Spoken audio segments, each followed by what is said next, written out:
everyone, Sanders here with Limitless Hoops, guys. What's going on? Hey, we had a great weekend of games. Died on May 19th, What? Why are you talking to me like that? That's really weird. My little person, the little AI person, just started talking. I guess I must have sounded like I said her name. I'm not going to say it again. But yes, how you guys doing? This weekend we had games on Saturday and Sunday, and those went pretty well. We had one game come right down to the wire. I'll speak about that. I'll speak about that one later. All right, but we have workouts tonight going on in the Broomfield area. This summer we have to bounce around again. Okay, the deal for this summer, or for every single summer so far until we get ourselves a gym, is that the school districts charge an arm and a leg if you want workouts at nighttime during the summertime. Basically, it's like $30 an hour. What's up, Sean O'Brien the third? It's like $30 an hour if you want workouts during the school year, and then it goes up to about $115 an hour if you want one during the summertime at nighttime. You could have them during the daytime, but parents work during the daytime, so we have to do them at night. So that's how it is, right? And on top of all that, parents don't want to be charged more. So it's like, oh, what do we do? What do we do? What do we do? So we're going to do what we did last summer once again, which we're going to combine the two locations and maybe combine more locations as we get more players. And we're going to bounce around.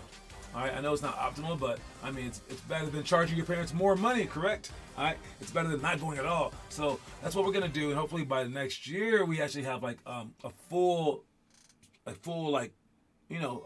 team where like we have so many teams and so much like money up front. Then we can like keep them separated and just pay the $100 and something. That's my plan. All right, so that's the plan for this summer. So I'm thinking Aurora on Mondays, maybe Broomfield on Wednesdays, and then hopefully like Denver or Centennial on Fridays. We haven't picked yet. We are looking at other gyms. We're trying to figure that out. So heads up for all that information. That's not for a couple of months. So I'm just letting you guys know. All right. The other information we got is, let me see. We got this thing right here. We got, where is it? Doesn't matter. We got the tournament stuff for our tournaments and the tournament stuff for the NCAA tournament. So you guys following along with that? If anyone's following along with the NCAA tournament, who do you think will win from this point? All your favorite teams are out. All right. All these other things are happening too, right? Where it's just like upset after upset after upset. Is anyone even following the women's tournament? The women were killing it this year in terms of like ratings, but I think that the men's tournament still reigns supreme. All right, because I really haven't been hearing news about the women's tournament, but I'm hearing all the news about the men's tournament. Or maybe that's because there's more upset on the men's side. I don't know. There was like one last second shot for the women's side, and it was like to go into overtime. Yeah, that's all that I really saw. But yeah, what do you guys think about that? But as for our tournament, here's where we are for that one. Right here, click on monthly tournaments, and we almost have a champion, okay? Here are the list of all of our past champions, but you can see our current schedule right there, all right? On our current schedule, we went through all these games, guys. It's been a long month, but we are finally at the end of this month-long tournament where we ended up with this game right here, the greatest game ever, where the Stars were winning by like 15 at halftime. Then the Gremlins came rushing back and then hit a last-second three to win the thing. All right, that was pretty crazy. So they are on to the game number 17, which is the finals. The finals against the Rev Up 6th grade team. What's up, Kieran and Declan Love? I see you, West End. But yeah, and then I don't know about this game, but the Rev Up 7th grade team and LH Stars played in the semifinals. They got us by 43-21, so we are out, but they are advancing to the finals, and we have the Hornets versus Rev Up in the finals. So that's the finals. This will be the final day this Saturday. We'll bring all the trophies and all that kind of stuff. If you guys are out there and feel like showing up to the game's cool. I still need to find an opponent because the Lions didn't bounce. I have not even heard from them. Hopefully they're okay. I don't even know. They paid for it. So we're looking for some teams for that one, but we'll figure that out. Maybe if I pull you guys there, you guys can just like do like a workout or like just one-on-one stuff. And you guys can at least get some like playing up. Would you guys want that? Any second and third graders out there interested in that? Let me know. All right. But yes, so that's everything that we're doing for the tournament, for our tournament. Let's move on. And I think I was going to go back and forth today between the stuff that we start the show with and the stuff that we end the show with, because I don't know, some interesting stuff going on. First of all, this stuff right here. There you go. All right, we got the Rockets. The Rockets are coming back. They're storming back. This is a young team. Maybe they just started to mature. They have one older guy in Van Fleet. All right, but this is a young team. They got Dylan Brooks on their team too. I know how he's a fan favorite. And Jalen, what's his name? Jalen something or other. Cross people up. No looking. They got Azir Thompson. They got other people I don't even really understand who they are, but they're coming back and they have a chance to make the play-in tournament if they can outlast either the Golden State Warriors or the Lakers. And here's how that's shaping up right here. It's so crazy. You got the Denver Nuggets up there resting easy along with the Wolves and the Thunder. But right below that, we got the Houston Rockets. All right, the Houston Rockets are right there, knocking on the doorstep. No one else really has a chance, but the Lakers and the Golden State Warriors better watch out. All right, the Lakers can actually move up a little bit. The Phoenix Suns are kind of dropping, but this looks to be the playoff race. On this side of things, I believe it's almost all set. I mean, Brooklyn Nets can't really do anything in the last 3 games. Same with the Raptors. So this is all set right there. And these teams right here, the Philadelphia 76ers and the Heat, they might move into an actual playoff spot rather than the play-in tournament. So that's where the heated battle will be against the sliding Pacers. So yeah, some news going on. Just wanted to throw that out there because if you follow the NBA, you have a chance to become, I don't know, as good as you want to be because you'll be learning stuff just by watching the games. You'll be intensifying your passions. So make sure that you do watch these games. It's a very, very important thing. All right, let's check out the quote of the day. Quote of the day today is be happy. All right, there's a famous reggae song called Don't Worry, Be Happy. It's by Bob Marley. If he has a movie out in the theaters right now, if you've seen it, you've seen it. But this is really funny about this quote. It seems very, very simple, right? It's like be happy. It seems like extremely simple, but people don't really people, meaning like adults, don't really realize the power of this until they're older for some reason, where they're like, oh my God, I'm now 98 years old and I realize the secret to life is you ready for this? Be happy, and then they die. All right, and it's really a strange thing. It's like the most prophetic thing in the entire world, the most profound thing in the entire world. It's like just be happy. All right, your life should be not revolve around being happy, because a lot of people think that means momentary happiness. I'm talking about pursue what makes you happy in a larger sense. Don't just be like, well, I like candy. Candy makes me happy, and just eat candy all day, and then you get fat, and you're like, well, that was a bad decision. I'm talking about be happy in terms of again, pursuing your short-term and your long-term goals that will make you happy in the end. So I always tell kids whenever they come to our program, I'm like, please, parents of these kids, do not ask them in the car, did you enjoy that practice? Ask them, do you believe that practice or that type of practice will make you a better player? And then, would you enjoy doing that to become that? So it's not just the now's part of it, but it's the process, and then it's also the end result. And if all 3 of those things will make you happy, then you need to pursue that with all your heart. So that's the quote of the day. 2-word quote of the day for this Monday is be happy. All right, next thing we got is our reaction of the day. Our reaction of the day is my boy still learning the game. It's a video with this kid, and this is how some of you guys play basketball, but this kid is about a first grader, and this is how he decided to play basketball today, and everyone had to watch this. Dribble, Papa, dribble. Is that LeBron James or James Harden? I don't know. Let's see. Okay, now he did shoot a shot, so everyone had a chance to get a rebound. That's kind of on them, all right? But definitely a 3-second call somewhere in there. Is that hoop low enough for them to dunk on? Maybe one of them could. That would be awesome. Going the wrong way.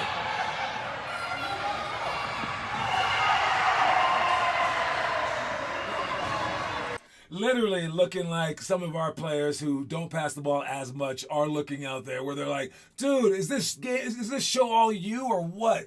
All right. Oh my God, Jalen Green was that guy's name. Thank you so much. All right. Give the ball to someone else, please. Oh, now he's dancing on top of people. Calm down, dude. Calm down. This is honestly what it looks like to see some of you guys play. There's a shot. You know all that. Oh my God, he got it again. This is why you guys have to rebound right here. Shoot it, Papa. So anyways, I would have easily, extremely easily stolen the ball from this kid if I was a coach. I would have jacked it so fast. I know that might have ended up being a fight with his parents or whatever, but that ball is I'm just gonna go boom and just take that ball out of his hands immediately. That's what I would have done. So they're calling travel right there. They finally called travel. No, I don't know what's going on here, but you guys need to pass the ball, dude. That's all I gotta say. This kid's funny. It's very interesting. It's cool, whatever. But when we have our first and second grade division, it's not gonna be like this. Did he get it again? No, I think that it's finally gone. Anyways, moving on to today's itinerary of stuff. All right. We have fake behind the back for homework. All right, three decision drill, Reddick chase drill, ankle breaker crossover coming up here, penetrate and fill drill, sprint, dribble, cone touch. All that stuff is coming up on Wednesday, so make sure that you guys do that either Monday or Tuesday or maybe on Wednesday or something like that. Take care of that stuff, por favor. And then for the stuff that we're doing tonight, we got judgment shots. So we're judging each other for our shots. Make sure that you guys correct each other's shots, but also correct your shot by going through there. And we have backboard alley-oops as well. Throwing the ball off the backboard for the person behind us or for ourselves. All right, trying to get better rebounds. I might make the small kids just throw the ball off the wall. And if any of you older kids need off the wall, man, you need to start working on that a lot. As for the other drills, we got 7-minute shooting. More than just beautiful dance. It's a touch of the divine. I can't even skip it. Wait, how about now? There we go. All right. So for 7-minute shooting, we go 20 layups, then 5 in a row from the elbow, and then make threes. I won't show this entire thing, but make sure that you guys film it so that you guys can see your best score in 7 minutes. All right. This guy right here that was showing, he has the record of 43 threes. And this is after making 20 layups. The 20 layups are going to make you tired. All right. Then the 5 in a row is to prove that you can shoot from the 3-point range. And then you gotta actually make threes. I would say shoot from the top of the key and then make as many as you possibly can. Our kid record, I think, is like 30 or something like that. I know that Kieran is closing in on that record. This is not a bad drill to do every single day if you want to do that. This would be a great drill. Just 7 minutes of shooting is not that much. Do this every single day of your entire life, that would not be a bad thing. All right. Anyways, next. Not gonna watch the whole 7 minutes. We got cops and robbers. Touch that ball, go at it, go toward them, and then shoot the layup. Then the next person is up. Hopefully you guys can stay running on this drill. Press it down, and then get everyone there, and then go. And if you want to practice this, you're not really trying to win the game. Again, you're not really trying to win the game. You're trying to practice this. This is kind of like how we play basketball, actually, where it seems like I'm sabotaging you guys, but we're still trying to win the game. So it's like, wait, if you want us to win, why would you even sabotage us? It's like, nah, you got to win this game. But for this one, to win, you would just put the ball down and then trick everyone and then go faster than them, right? Or to win, it'd be go, but then I don't know, throw the ball and hit them or something like that, right? But we're trying to win the ultimate game. So while you're trying to win this game, remember, you want to try to make your game version of this better. So try to make it as even as possible and then try to win. So it's a hard concept to understand. I think if parents did this drill with you the same way that they want you to do the game, they would be like, put the ball closer.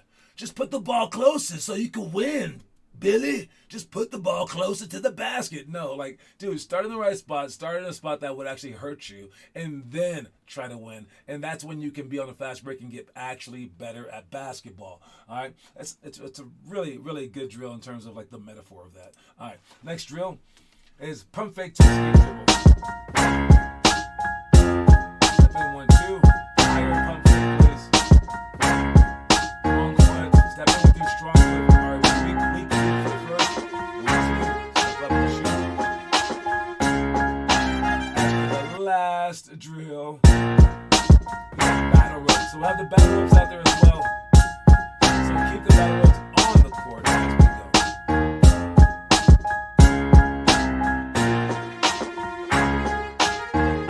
All right, and that is everything. So make sure you guys do all that stuff. Make sure you guys get prepared for that stuff. And we have an interview today. Let's watch this interview real quick. This is from who is it? This is the Dwayne Wade podcast, but it's with Tony Parker on it, and they're talking about the very, very notorious Ray Allen shot from the corner. And we'll listen to what he has to say about it. It's very interesting, and then Dwayne Wade's response about it. That's great. I came so fast to him that I was trying to not to foul him. Pop was going to kill me if I fouled him because we were up 3. One of the best shooters in our league. He made a hell of a shot going backwards, and every time I look at it, how did he make that shot? Because I came fast on him and I almost fouled him. It was just one of the best shots in NBA history. I don't know if you guys heard the story. After practice, Ray Allen would always sit on his butt. Lay like a foot in the paint, but he'd be laying on the ground, on his back, on his stomach, on the side. I would be passing to him. So I'd slap the ball. As soon as I slapped the ball, He will backpedal to the three-point line. as the ball was coming, after he had gotten up and had to get his feet organized. You know, that corner is a tough shot. If you got big feet, it's really tough. And this was a drill that he did. In this moment, the reason he was able to backpedal and get there and not worry about being out of bounds, getting his feet set without looking, was because he practiced it. He did it after practice every day. Oh, wow. And so it was amazing that it's probably the only time he got a chance to take that shot. Only time he had a chance to take that shot is what he said. And he said he practiced it every single day. And that Coach Fisdale right there, personal friend, not really personal, but I know. He said that he would practice it every single day. And think about how many times he shot that shot, like sprinting to the back of the corner. He probably shot it like more times than just the one, but that's the one time, that time that we remember. You might practice something for years upon years upon years and only use it once. But he hit the most impossible shot. Like, try to shoot that shot. I don't think I would hit the rim. Sprinting backwards, knowing where you are, first of all, catching it with someone closing out on you, and then just drilling it. And that was like a very, very late last second shot to tie the game in the NBA Finals to eventually win the whole thing for them. I imagine that kind of dedication that you have to the game, where you just like make up this like drill and you work on it for like years upon years upon years, and it just, he didn't know he was going to shoot that shot. It wasn't a drawn play. It was like a broken play, rebound, balls going wherever, and he just went like this. It's like, give it to me. All right, that's amazing. So anyways, Ray Allen, amazing. Tony Parker just found out about that story. He's like, what, he practiced that? What? I love that Dwayne Wade just like tells him, like, dude, no, that's who he is. That's his shot. Anyways, speaking of working extra, who's been doing the homework? Let's see, because you are what you do, not what you say you'll do. We got Kieran with the 7-minute shooting, 27. All right, so whenever he does that, I always add it to our list up here. Got Trenton right there 2 days ago right there. All right, but I will add it to our list, and I gotta find it first. I gotta find it. All right, so anyways, shoot, I don't know where to find it. I will add it in a second, but it looks like this, okay? So whenever people do it, I add it to the homework page. And the homework page is under the curriculum, and then you click on homework. And then you can see all the homework. Oh, that's not even where I am. I'm on the wrong page. I'm right here, sorry. Anyway, you get to click it right here, and then you get to see Kieran's thing like that. So, what happens if I click on it?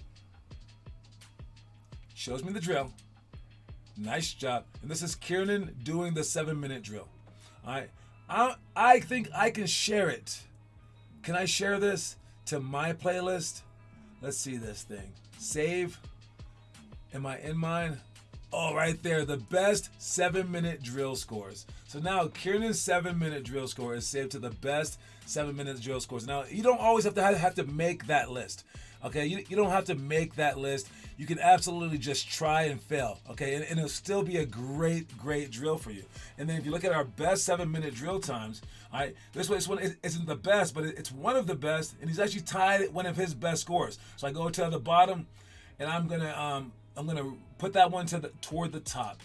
All right, let's see. I can move it to the top to begin with, but it's not the best one of all time.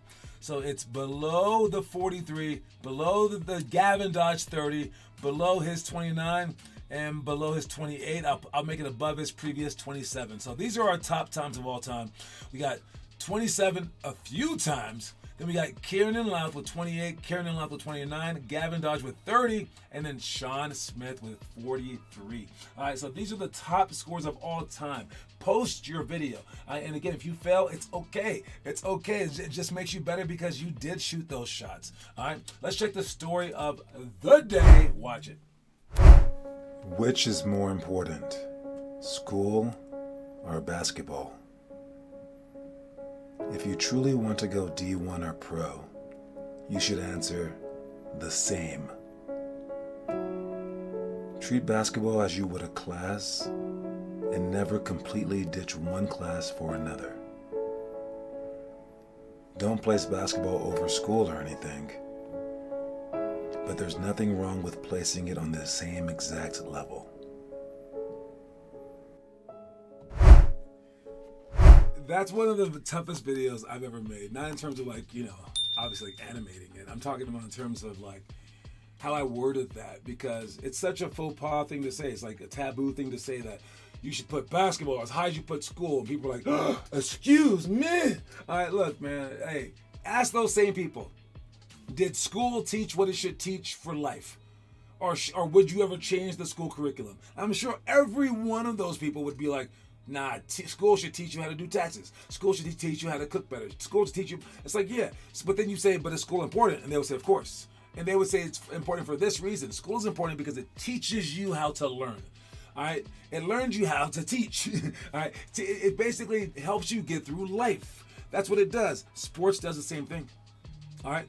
And while school also prepares you for like job opportunities, I won't say that sports directly does that, but people will hire athletes who can handle pressure because it's pressure filled.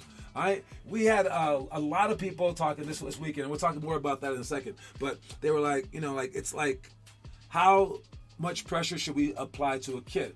All right, well, I think that when you apply pressure like the SATs to a kid that can literally make or break their life, that kind of sucks. Especially if you haven't supplied them with enough pressure beforehand, where it's like, all right, you play in this game, if you lose the whole thing. And then, if they fail, it's who cares? Nah, you still get to go to college. You still get to do all this other stuff. You're okay. You're like, your whole life isn't damaged. So that's actually like less pressure. But the funny part is it appears like more pressure. So it's a great breeding ground for someone who's able to handle pressure. All right. So with that said, dude, we gotta treat basketball the same as you do school, not higher, the same. And I would say treat it like you would just treat a class. And I give you homework.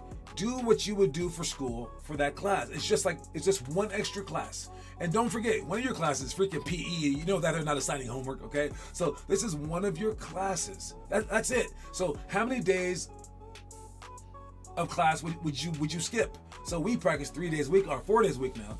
How many days do you go to school? 5 days a week, right? How many classes would you skip? So probably more days of basketball you're skipping than school. I just say treat them the same, and you can go to those higher levels, especially in terms of going to college and stuff like that, all your dreams. So just treat them the same. That's just what I believe. A lot of people believe something different, but it is what it is. All right, let's check the trivia question today.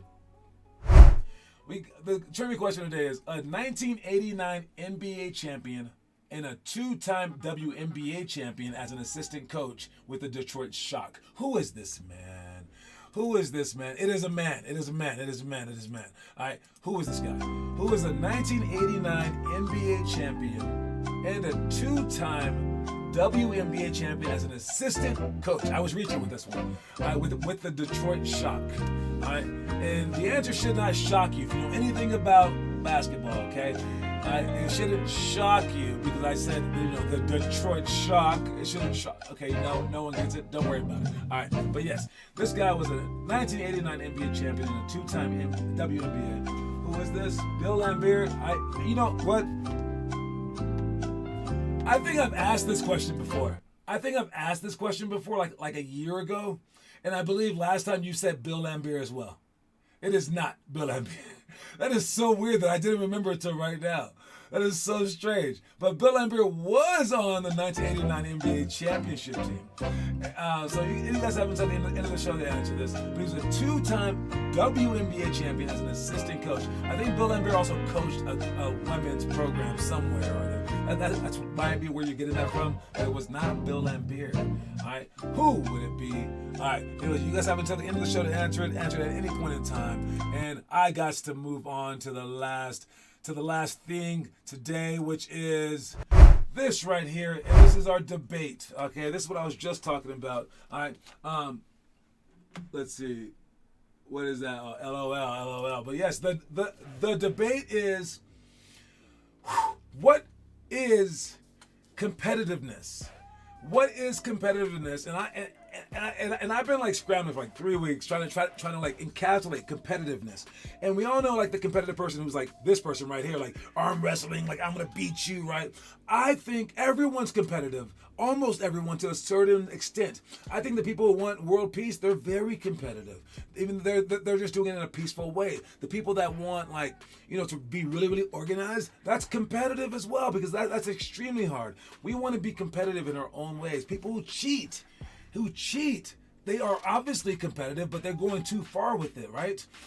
I say that there's a way to like encapsulate all this and try to like map it out to where we can put the different forms of competitiveness on the same team. I'm already working on ways to put the same personality types on the same team. What if I can mix in what if I can mix in ways to get the most out of everyone's competitiveness? Because that's the problem, is that I think only like a couple of forms of competitiveness really work for basketball. So let's say that you're the cheating type, right? Like Chris Paul, no, but like a for real cheater. That wouldn't really work for organized sports. So, but it would work for like the financial system, sadly, in the world. So it's like, but we need to find out what the best forms of competitiveness are for basketball. So the world peace person who's like, I just want everyone to be happy and kind. How many games are they going to win? I mean, because that's what they want to do. They've expressly told us, I want to make it to this level. But if they can't do that, they're going to have, with their form of competitiveness, they're going to have to change their form of competitiveness to something else, which totally sucks. And I'm not even sure about the personality types. The 4 different ones that we have, instead of using 16, we use like 4. Is we have the smart guys, we have the kind guys, or the quiet guys. So smart, quiet, rowdy guys, and then the school spirit sort of people, okay? All right, and then you're one of those 4 types. We're going to put you on the type of team that you're on so that when we yell at people, we're only going to yell at the Broomfield Bulls, okay? That would be the team that we yell at. All right, and when we go over like strategic plays, or we like hold you accountable to being on time, because time matters, that would be with like the Broomfield Stars. But then when we get to like the happy peppy people who are like, hey, let's just go out there and do this, that would be the Broomfield Raptors. All right, where they're just like, like chippy all the time. And then when we have what's the other type? I said the rowdy, I said the smart, I said the annoying people. What's the last one? Oh, it's the quiet people. That's where you have the Broomfield Warriors, where there's like peaceful, like, oh yes, I love quietness. Maybe the shy kids are in that one, right? And then you get to teach them different ways and do different things with them, maybe different like fun things to do with them as well, because that's what fits their personality type. But where does competitiveness lie in that? You think that a shy kid isn't competitive? I think he is. I really do. So I'm going to try to figure that out. I'm not sure of the answer yet. So that's why I put it in the debate topic. Anyways, as for the trivia question, I believe that no one answered it. I will ask it again next week. So you guys have a chance to answer it next week. I won't go over it again this week. So it'll be on the slate to ask next week. All right.